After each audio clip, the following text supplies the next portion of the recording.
Welcome to the Handed Down Kitchen, where we bring recipes out of the past and back into the kitchen. Today we'll be sharing with you this 1960s recipe for beetroot soup, which is a gorgeous colour and makes enough for about 6 servings.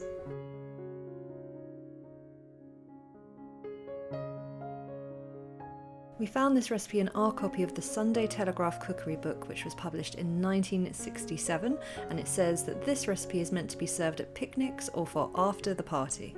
So to make this soup, you will need the following ingredients. Starting with the vegetables we'll be using, you'll need 2 sticks of celery,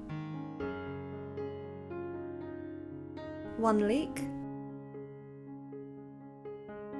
1 carrot, and 2 beetroots. These came in a bunch of 3,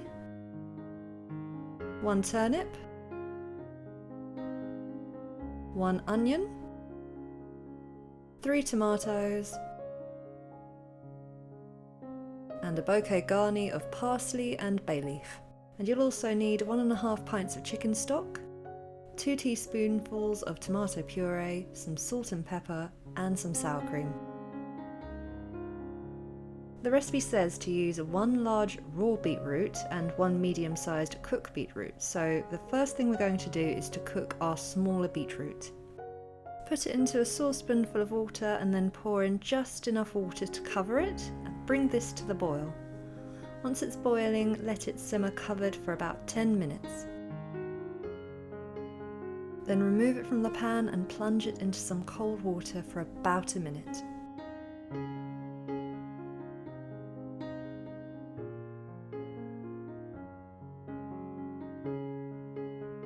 And once it's cold enough to handle, you should be able to slide the skin off really easily.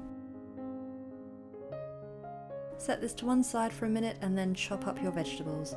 Chop your onion, your leek, your carrot, your celery, your tomatoes, and your turnip. And put these into quite a large lidded pot.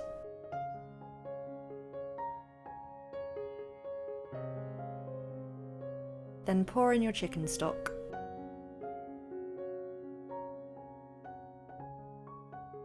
Add the bouquet garni and let this boil covered until all of the vegetables are tender, which will take between 30 to 45 minutes.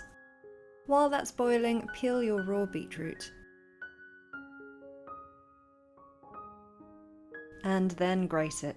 A lot of people wear latex gloves when handling beetroot because they stain, but there are far more important uses for latex gloves at the moment, and we're not bothered about having pink fingers. Then pop the grated raw beetroot into a saucepan and cover this with boiling water and let this simmer.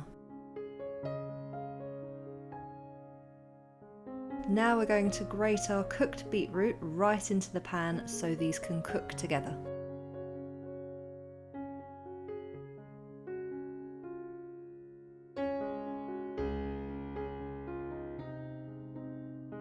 Now we're going to puree the cooked beetroot, and the recipe says you can either do this using a food mill like we're using, or pressing it through a sieve using a wooden spoon. So we've got a food mill here. It's best if you use an attachment with bigger holes, and you can always use a blender. This will probably give you a smoother texture than this old recipe.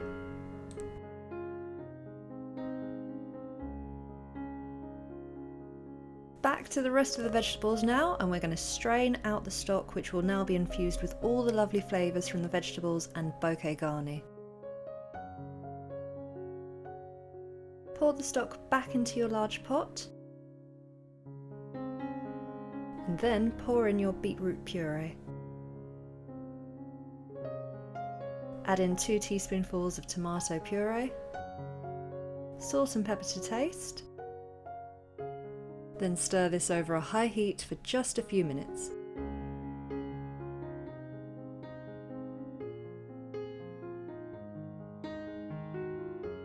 Now it's ready to serve, and the recipe says serve it hot with sour cream on the side. Now we're not really soup people, but this one was very nice. You get all of the flavours from those vegetables and this marvellous colour. And like the recipe says, you can put it in a flask and take it with you on an autumn or winter picnic. It'll definitely warm you up on a cold day.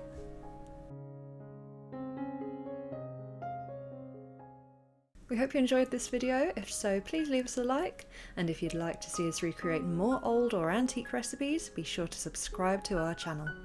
You can also find full instructions for this recipe on our website, linked in the description box below.